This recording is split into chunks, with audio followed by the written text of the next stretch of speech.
is initiated by Caitlin Clark. She comes across the arm, into the body and hip of Thomas. The result of the play will be 2 free throws because of the defensive foul, and we're in the penalty. This is a successful challenge. Hello guys, welcome back. We gotta talk about what just happened because I am still trying to figure out what the Phoenix Mercury were doing out there tonight. Seriously, what was that? Was this a basketball game or was this some kind of street fight? Somebody tell me, because the fourth quarter felt absolutely insane. I mean, what are we doing? We got players acting tough, everybody chirping, everybody trying to start something. Hit the Floyd Mayweather shoulder roll if you want to, but at some point you actually have to play basketball. That's what people came to watch. And through all of that chaos, through all of that nonsense, through all of that drama, one person once again stepped up and saved the Indiana Fever. Caitlin Clark. Caitlin Clark came through and completely changed the game. What started out looking like a disaster turned into another reminder of why she is one of the biggest stars in basketball. Meanwhile, the Phoenix Mercury were out there playing frustrated basketball. Dewanna was talking, Alyssa Thomas was talking. The entire Mercury squad looked irritated the moment things started turning against them.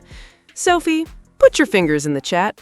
Seriously, put those fingers in the comments section for Sophie Cunningham, because she wasn't backing down from anybody tonight.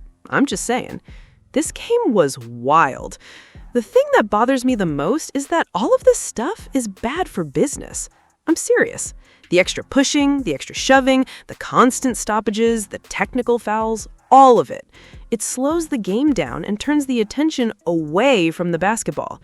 The fourth quarter felt like it lasted forever because somebody was always arguing with somebody was always pushing somebody was always trying to prove how tough they were. Come on now. People tune in to watch Caitlin Clark, Kelsey Mitchell, Aaliyah Boston, Alyssa Thomas, Dewanna, Sophie Cunningham, and the rest of these players compete at the highest level. They don't tune in to watch a wrestling match. And that's exactly why the Indiana Fever deserve credit, because despite all the distractions, despite all the emotions, they kept fighting and found a way to win. But let's be real for a second. The Indiana Fever should never have been in that position to begin with. That first quarter was absolutely embarrassing. How do you score only 6 points in an entire quarter when you have Caitlin Clark, Kelsey Mitchell, and Aaliyah Boston on the roster? 6! That can't happen.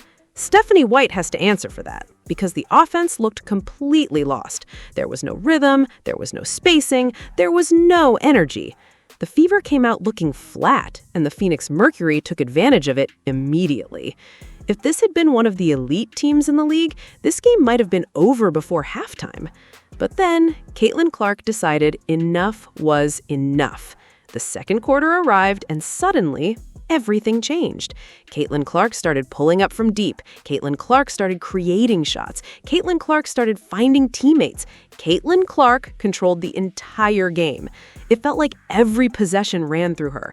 She was hitting shots from way beyond the three-point line. She was finding open teammates. She was pushing the pace. She completely changed the momentum of the game. The Indiana Fever looked dead in the water until Caitlin Clark put the cape on, once again. And here's the crazy part. A lot of that run happened while Kelsey Mitchell was struggling. Kelsey Mitchell had a rough first half. The shots weren't falling, the offense wasn't flowing through her. She just couldn't get going. Meanwhile, Caitlin Clark was carrying the entire operation. Kelsey Mitchell should be thanking Caitlin Clark. Aaliyah Boston should definitely be thanking Caitlin Clark, because without her, this game could have turned ugly in a hurry. Now, let's talk about Aaliyah Boston for a second. I have to be honest, Monique Billings outplayed her tonight. Monique Billings came in and gave the Fever tremendous energy. She attacked the glass, played hard, and made things happen. Meanwhile, Aaliyah Boston struggled again around the basket. The missed layups continue to be a problem. The confidence around the rim doesn't look the same right now, and that's something the Fever need to figure out quickly.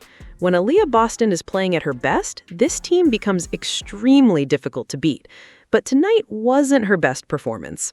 Thankfully for Indiana, Caitlin Clark was there to pick up the slack. And when the game was over, the numbers told the story. 24 points, 9 assets, only 3 turnovers, 8 of 17 shooting from the floor. Those are superstar numbers. Those are franchise player numbers. Those are the numbers of someone who completely controlled the game when her team needed her most. People can talk about the fights, people can talk about the technical fouls, people can talk about the drama, but at the end of the day, the biggest story is simple. Caitlin Clark put the Indiana Fever on her back. She carried them through adversity, she carried them through a terrible start, she carried them through the chaos, and she carried them to a huge victory. Once again, Caitlin Clark saved the day, and once again, the Indiana Fever walked away with a win because their superstar refused to let them lose. Now let's get to the foolishness. Get your punches ready. First of all, Dewanna Bonner starting drama. Let's get to that one. Let's get to it. She get tangled up with Caitlin Clark. Caitlin Clark ain't going for none of it. Caitlin Clark ain't going for none of it. Dewanna Bonner running her mouth per usual. Trying to act tough. Look at this. Look at that. Look at this, you guys. Like, come on. What are you doing? You already stole money last year. Why you being extra? What are you doing? Caitlin ain't soft. Caitlin ain't going for none of that. The worst part is Caitlin Clark gets another technical foul for this. She did nothing. That should be rescinded by the league. That's BS.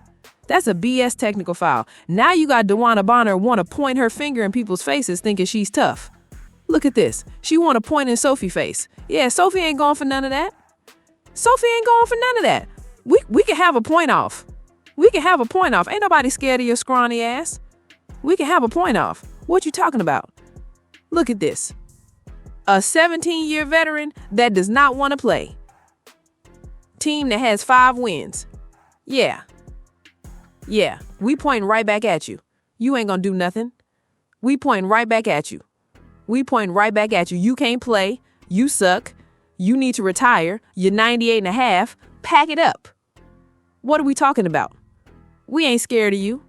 Ain't nobody. Yeah, Sophie, point right back at her. Every single time. You see Maisha Hines-Allen trying to be cool right now, right? Oh, she gonna turn up too. Yeah, Sophie, point back at her. We ain't scared of none of that. You over here don't start none, won't be none. You thugs. Y'all acting like thugs and hoodlums out there. It's ridiculous. Y'all done messed up the product. This is bad for business. We point right back at you. You want to be so tough? We point right back at you. We'll point right back at you. Don't even worry about it. Now watch Debo. Debo ain't going for none of this. So listen, Thomas, you do all that pushing everybody else around. Do that with Debo. Yeah. Do that with Debo. Maisha Hines-Allen, she ain't scared of you. What's up? Yeah. You want to be laughing off now? Everybody else, you a fake bully. All you do is pick and choose. If it was a smaller player, you would have acted so tough. Your thuggishness, you would have acted so tough. All of a sudden, somebody your size, and you want to laugh it off and back up? Chump. Y'all fake bullies. Yeah, you're fake demons. That's what it is. And y'all want to know why they were really mad? I'm going to tell you exactly why they were really mad.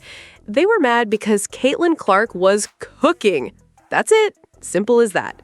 Caitlin Clark got rolling in that second quarter, and the Phoenix Mercury had absolutely no answer for what she was doing on the floor. Take a look at the highlights. This was all second quarter work.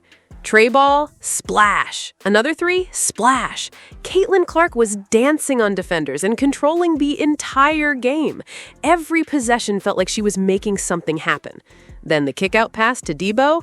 Maisha Hines-Allen knocks down the 3. Cash. The Indiana Fever started making their run, and it was all fueled by Caitlin Clark. She completely changed the momentum of the game. Baghdad, bang. You bet. That's the kind of range we're talking about. Caitlin Clark started tearing the Phoenix Mercury apart. Another shot from deep, another bucket. Another play that left defenders shaking their heads. The best in the business, that's what she looked like out there. Then she gets into the lane, float game, soft touch, easy money. Defenders reaching, defenders fouling, defenders trying everything they can think of, and nothing worked. She was making plays all over the floor. Then she finds Aaliyah Boston inside, easy bucket. That's what great players do. They score and they create opportunities for everybody else. A few possessions later, Caitlin Clark comes right back, turn around, step back, midi, hold that cash. The crowd loved it, and the Phoenix Mercury looked frustrated because they couldn't stop her. Then Caitlin Clark throws a perfect pass to Lexi Hall. Lexi Hall knocks down the three. Big time shot. The ball movement was beautiful. The energy was beautiful. The confidence was beautiful. Then Caitlin Clark attacks again. Big body move to the basket. Get out the way. She finishes through traffic and keeps the pressure on. And I have to give credit to Monique Billings. Monique Billings had a tremendous game. She brought energy, effort, and toughness every time she stepped on the floor. Meanwhile, Caitlin Clark just kept cooking. Floaters, jumpers, assists, everything. She was unstoppable. Caitlin Clark looked like the best player on the floor, and she carried the Indiana Fever when they needed her most. Get down in the comments and let me know what you think. Make sure you like, comment, subscribe, and share the channel. Energy and hustle plays. Caitlin, can you speak to the chemistry you have with Mo and you've been developing through the last few games? Yeah, I mean, obviously it was great. I got to play with her at Team USA, and, you know, it's fast in the WNBA. You don't get, like, a lot of time to develop with one another, so just really proud of her and how she came out tonight. I thought she was, like, diving hard, which was an emphasis coming into the game. It was, like, get out of screens. We want to get dives. We want to get rolls, especially even coming out of halftime. She did that really well. She finished through contact. She made free throws. So, and then she rebounded the ball really well, especially early in the game. She got us a few extra chances when things were not going our way at all. So I'm just really happy for her. Pick up the tech tonight, fifth of the Yeah, season. it's ridiculous. I got a technical for clapping. So, like, if we should all just go on the calendar now and pick a game that I'm going to be suspended for if I'm going to get technicals for clapping. I asked Gerda. Gerda said that I got a technical for clapping. So if any technical should be taken away, it should be that one. If it's truly for clapping, that's what they said they gave it to me was for clapping. So it's just ridiculous. I don't understand it at all. So even within that, though, how aware do you have to be of the 8 technical fouls? I mean, I'm going to play with emotion. I'm going to play with passion. And if they're going to give me a technical foul for clapping, then so be it. That's their choice. And the league can come back and review that play, and I'd love to hear what they say of the reasoning of why I got the technical foul in that situation and why other players on their team didn't get a technical foul in that situation. If anything, split it. Okay, fine. Everybody gets a technical foul. That wasn't how they were handed out. So I'd love to know. But obviously, that's what I went to Gerda and said. I said, why'd you give me a technical foul? She said, because I was clapping and instigating. I said, okay, then you just don't like competitive basketball. And that's just facts. That's just reality. So disappointing from them. Yeah, obviously it was a pretty dismal first quarter with only 3 points Yeah. until Kelsey Mitchell hit that three-pointer. Just what, from your guys' perspective, went throughout that first quarter? I mean, I didn't think we came out with much energy. I thought the way they really packed the paint bothered us early on. I think we let it bother us. We kind of just got stationary. We were just standing. You know, we got to cut. We got to move. We got to do things like that. And then we probably let, missed shots affect us too. Like, I looked up, I think 9 of our first 13 shots were threes, and we made 1. And so, and I'm pretty sure it might have been Kelsey's last attempt of the first quarter. So, can't live and die by the 3-point line, but also, like, get cutting, get moving. And then also they were scoring the ball at will. And, like, that was the difference in really the rest of the game is we played in transition. We got stops. We passed, we cut, we moved. Even when they went zone, we were able to exploit that. So, can't get stagnant, got to keep moving, I think is probably the focus going forward because I'm sure they'll guard us in a similar manner. Just what was the message from Steph or just in the huddle in general after that first quarter for you guys to come out with 35-point second quarter, 30-point third quarter? Challenged our energy. We just came out a little flat. I think we let our offense dictate our defense. Shots weren't falling, so we were kind of on our heels on defense, not bringing as much energy. So, yeah, she just challenged us to wake up. From both of your perspectives, what kind of turned in that second half once you established a really big lead, started playing better, that kind of led to the kind of kerfuffles going on between the two teams there? I think hustle plays. Hustle plays really got us going, kept us in it. Second chance points, being the first to the ball, diving on the floor, just that brought energy. That brought like a spark to us that we needed. Mo, where does your calmness come from? How do you stay even? Because I feel like you're like the calmest person on earth, even when things go good, bad, whatever. Where does that come from? Yeah, I meditate a lot. Just meditate.